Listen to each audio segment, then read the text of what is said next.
vedare tinokuchingamidzai zvekare kune chimwe chirongwa pano pazim Facebook Secrets and Confessions. Tadzoka zvekare nemamwe mamessages zvakangooma hazvo vedu we rekedzai tibva tapinda mumamessages edu atadzoka takakubatirai. Message yedu yokutanga yakamira sekudai so: hanzi makadi zvenyu mukoma, ndinokumbirawo kuti munge muchindiposterawo nyaya yangu makavigawo chitupa changu.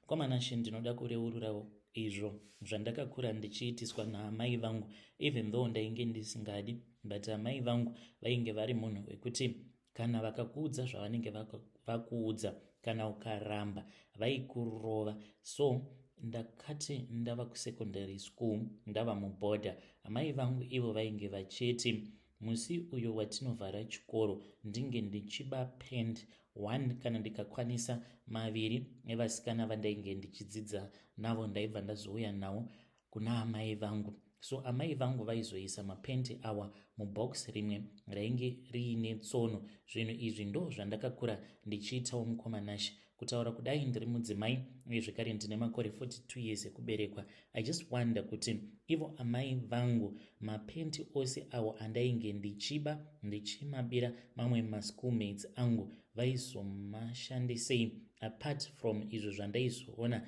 vachizoita. But I think kuti there was something deeper that was going on. Vabereki vangu vainge vaine mari ende baba vakazoti vashaika, mabhazi akapera kutsva, dzimba dzakapera kutsva, tikatotangidza kutoti 1 sesu hedu vasikana tingatoti lucky because takazoroorwawo nevarume vainge vaine mari. As for my brothers, the same thing cannot be said about them. Vanotongotambura.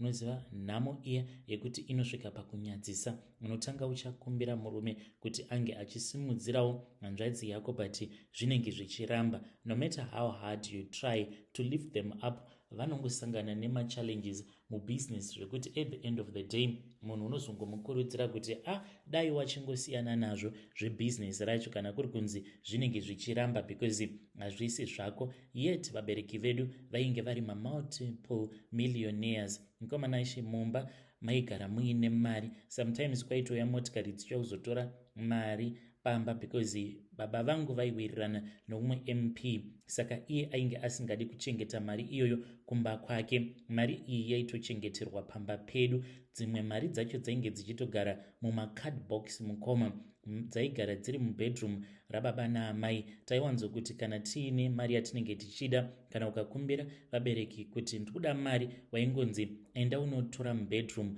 Koma would end up stealing a lot of this money and our parents won't even notice kuti that is what we were doing. Ndakakurirawo mumari, but nhamo yavamo mufamily inopisa tsitsi. Kutaura kudai, ndine imwe cousin yangu uyo akasoendawo kumhiri kwemakungwa achiti zvimwe kuda ndikaendako zvinhu zvinokwanisa kuita senani, but things have become so worse zvekuti zvinotopisa tsitsi. Munoti kumunhu naiwe kwauchidzoka here kuAfrica kana kuri kunzi ikoko zviri kuramba, because it won't be making any sense at all. Saka izviwo ndo zvandakakura ndichiitiswa naamai vangu. Dai kwanga kuri kunzi amai vainge vachiri vapenyu, ndaida kuvabvunza kuti asi mama, what were you doing with everything that I used to give you each and every time kana ndabva kuchikoro? Chimwe zvekare baba vangu ivo vakazofa vachichema vachiti ndikuona zvigure kani zvauya kuzonditora.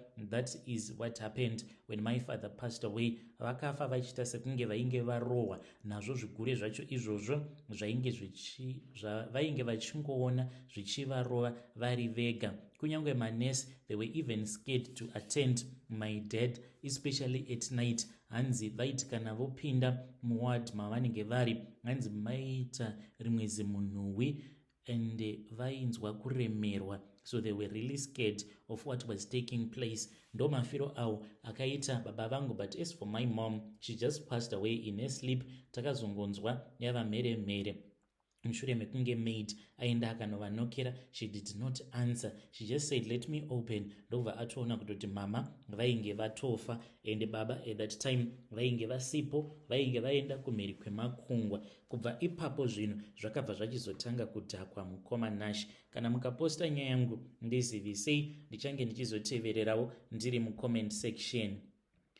Hei vedare, ndo message iyo yandakatumidzirwa ichibva kuna vanzvadzi vedu. Zvakangoma hazvo vedu weyo, zvinoreva kuti mapendi avo amainge muchitora ainge achitoshandiswa nevabereki venyu pakunoita kwavo mari.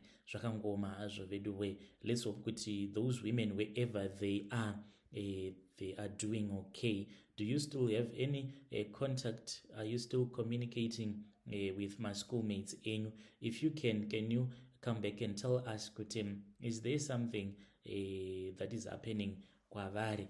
You can come to my inbox and then you tell me your own side again of the story. Regedzai vataenda panyedu inotevera. Nyedu inotevera yakamira sekudai so. Hanzi makadi zvenyu mukoma. Ndinokumbirawo kuti munge muchindiposterawo nyaya yangu makavikawo chitupa changu. So ndaidanana nechipoko ndisina kuziva kuti munhu uyu munhu akafa.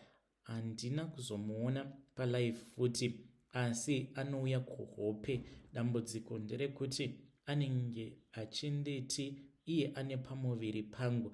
Kwamanashi ndatambudzika. Mufunge zvenyu, nhumbu.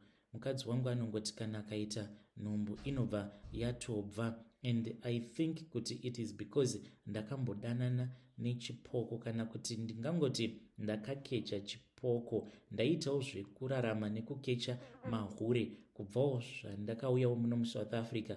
Life was very difficult because ndainge ndisina mari, saka ndaishandawo muconstruction industry. Ndaizoti pano nepapo kana ndikakwanisa kuwanawo zvimari ndaibva ndachizoenda ndobva ndazonokecha mahure. Nerimwe zuva mukomanashi ndakanonoka kuchaisa. It was somewhere kuma 9 p.m.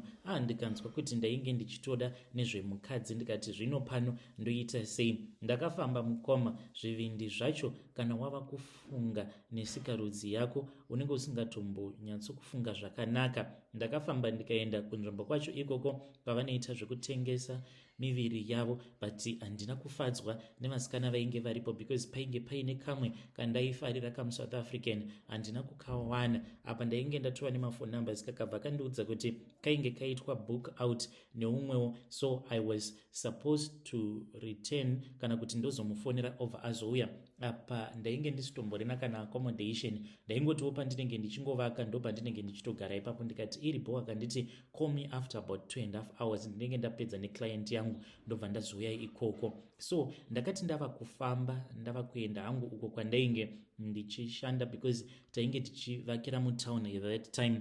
Ndakazoti ndava kudarika pane kamwe kabridge ndopandakabva ndachizosangana nomumwe musikana ainge ari mutsvuku ainge akanaka chaizvo, kana chimiro chake chakandifadza. Akabva anditi hevo but uri kuenda kupi? Ndokubva ndatanga kutaura naye ndichimutarisa, kana iye akabva ati wafarira here zvawaona? Ndokubva ndati hongu, zvandaona ndazvifarira, saka toita sei? Akabva ati une mari? Ndikabva ndamuudza mari yandainge ndiinayo. Saka takabva tachizoenda pazasi pebridge kwava kusika bonde. Ino handina kutoziva kutoti ndainge ndichitosika bonde nechipoko, but chakazondinetsa mangwana acho sikarudzi yangu yakamuka yakaparika. Kubva ipapo ndainge ndava kungoti kana ndikangofamba usiku ndobva ndatosangana naye like zvezvekuti it was like a coincidence, but chipoko ichi ndicho chainge chichitongonditeverera kwose kwandinenge ndichienda. And ndaingotiwo ndikasangana naye ndobva ndatotanga kutonzwawo mafeelings kuti munhu uyu nditoda kutorara naye. Ainge ava kusamboda kana mari kubva kwandiri, ava kutoti inini nditori bo newe titori bo, takatodaro so mukomana achi tainge tava kutoita sekunge vanhu vatori pamujolo, ndisingatozivi kutoti nditori pamujolo nechipoko. Mukomana achi takaramba tichingofambidzana kusvika ndega ndazonzwa kuti ndaneta, ndainge ndava kusada kuita izvi zvemahure. Ndokubva ndachizosanganawo noumwewo uyo akazova mukadzi wangu. Ndikati zviri nani kuti ndinge ndichitorawo mukadzi wekumusha, nekuti izvi zvandiri kuita hazvitomborina kana pundutso zvachose. Nawo dambudziko riripo nderekuti anongoti kana akabatira pamuviri nhumbu iya inobva yabva mukoma. So pese apa ndainge ndisingatombofungidziri kuti hope dziya dzandinogara ndichirota dzemukadzi uya uyo wandaimbofambidzana naye, munhu uyu chitori chipoko. One day akazouya kwandiri, ndakangosangana naye ndikati ko iwe tasangana futi kokuno kuprovince wakauya rini? Akabva anditi nhasi ucharota hope. Ndokubva atonyangarika. Apa ndainge ndatobuda ndichiti ndoda kuenda kunotenga hangu chipepsi changu kuspaza. It was somewhere kuma7. Ndega ndakanyatsokufila kuti uyu haasi munhu but chipoko. Ndainge ndobvunda mukomana ndakazoti ndava kunorara ndokubva ndabatwa nedzimwe hope. Apa ndichidedera nekutya ndakamuona akabva auya kwandiri akabva anditi, hongu ndakutevera, ndanga ndichida kukuudza kuti inini ndine nhumbu yako. Ndokubva atotanga kukurura nhumbi dzake. Iniwo ndikatotanga kutomirirwa ndiri kuhope ikoko nekuda kwekuti ari very attractive. Ndokubva tatanga kusika bonde. Tapedza kusika bonde akabva anditi, ko wakazviitirei? Shuwa ungaroora mumwe mukadzi, inini ndiripo. Zvose izvi zvaiitika kuhope. Akati asimuka kubva pamubhedha mushure mekunge tapedza kuita bonde. Ndakabva ndaona kuti ainge aine zivanga kumusana kwake. Ndikati, ko chii, wakuvara nei? Akabva anditi, ndakafa ndichiita zvokupondwa nemurume wangu mushure mekunge andibata ndiine friend yake tichisika bonde. Ndokubva atanga kutongobvira moto akabva anyangarika. Ndakaridza mhere. Madhamu akati, ko what is going on mukoma?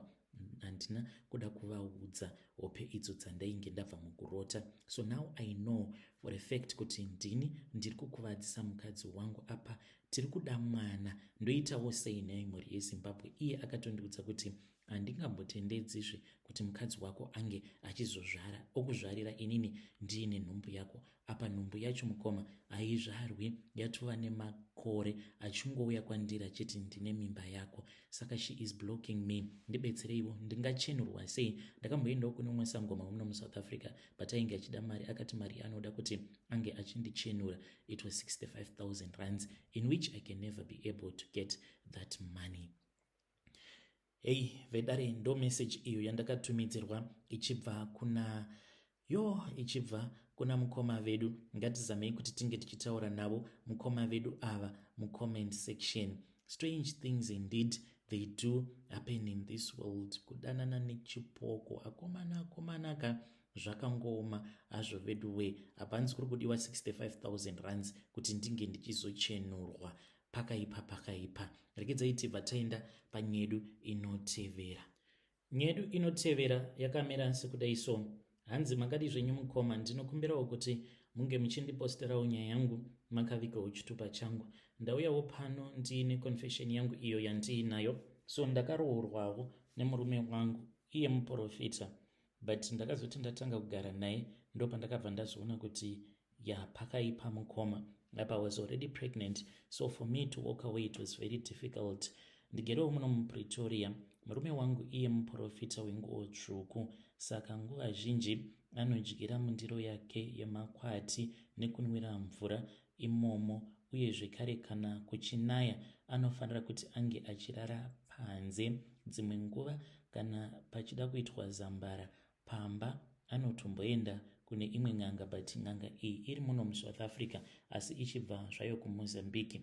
The thing that really disturbed me mukoma, nerimwe zuva takati tichida kuita zambara pamba, so ndainge nditori busy ndichicleana, ainge achiri makuseni ndichiti kana vanhu vazouyawo vange vachizovanawo mumba makachena, because usually we cook for them. So ndakabva ndachizotora chimwe chibhegi ndikati kuchibhegi ichi chiri kurema nhasi kuendava. Ndakabva ndaona kuti mainge muine mavhu ainge arimo kuita kuzadza mavhu mubhegi, uye zvekare mainge muine bhonzo rainge ririmo. Ndakabva ndachizomufona ndikati pane zvinhu zvandasangana nazvo mubhegi, zvimborizvi. Akapopota ari pafoni kati watondikanganisira zvinhu zvangu. Ndobva achizodhraivha achidzoka kumba. Paakauya mukoma akabvuta bhegi reriya, ndobva atanga kupopota. Akapopota kane mazvinzwa. Then usiku hwacho manje vanhu vakati vava kutanga kuuya kavati, mukadzi wangu, I know kuti ndakukanganisira but very sorry, ndichazokuudza. Saka pane umwe akazotoshaika mushure mekunge auya pazambara paya, but akangotanga kungochema achita sekunge ari kuda kubatwa nemweya mutsvene. Murume wangu akasimuka paainge agere akaenda akanomubata mukadzi uyu musoro wake. From there on mukadzi uyu akabva angotanga kungokotsira. Hapana kana kuzombopera mazuva ndokubva atoshayika. Saka murume wangu ipapo paainge achimunamatira akabva ati, une mweya wengozi, une mweya wengozi, baba vako vakauraya munhu iwe, une mweya wengozi. So mukadzi uyu mushure mekunge ashayika ndopaakazoti, ini ndine zvandoda kukuudza mukadzi wangu, but kana ndakuudza nyaya iyi haufaniri kuti unge uchizomboiudza kana ani zvake. Akati iye akarombesewa nayo n'anga yacho yekumozambiki. Saka ipapo nekuda hukuru nekuda masimba ndipo paakabva achizopiwa ivhu. Ndikati ivhu racho mainge makariwana kupi ramakazomwaya mwaya payadhi vanhu vasati vatanga kusvika pamba? Akabva anditi ivhu rekumakuva, uye zvekare bhonzo iro riya ndakazoridzosera. Bhonzo iri rakatofukunurwa kumakuva. So mukomana ashe, ndiyo sekireti yangu iyo yandiinayo, kutaura kudai murume wangu ava nemotikari dzakawanda dzatakaisa pauber, uye zvekare ava nemari yakawanda. I know ndigere zvangu mumari, but I don't even feel comfortable and safe nezvose zvaakandiudza. Akanditi tiri pakutsvaka mudzimai wangu, kana zvaita ndichienda ndonozvidzosera zvinhu izvi. Ameno iye anoti zvake hanzi hazvizotidyiri vana kana kutidyira veukama. I'm just looking up to him and I am praying that everything is going to be okay. Kana mukaposta nyaya yangu ndizivise ndichange ndichizotevererawo ndiri mucomment section. Vedare, ndo message iyo yandakatumidzirwa ichibva kuna vanzvadzi vedu. Zvakangooma hazvo vedu we. Strange things indeed they do happen in this world. Pakaipa. Salvation Prayer. Father Lord, I come into your presence as a sinner. I confess all my sins. Please forgive me.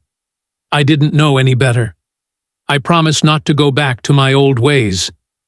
I believe that Jesus Christ came and died for me on the cross of Calvary, so that my sins can be wiped away. I accept Jesus Christ as my Lord and personal Savior. Be the Lord over my life. I promise to serve you forever and ever. In the name of Jesus, Amen.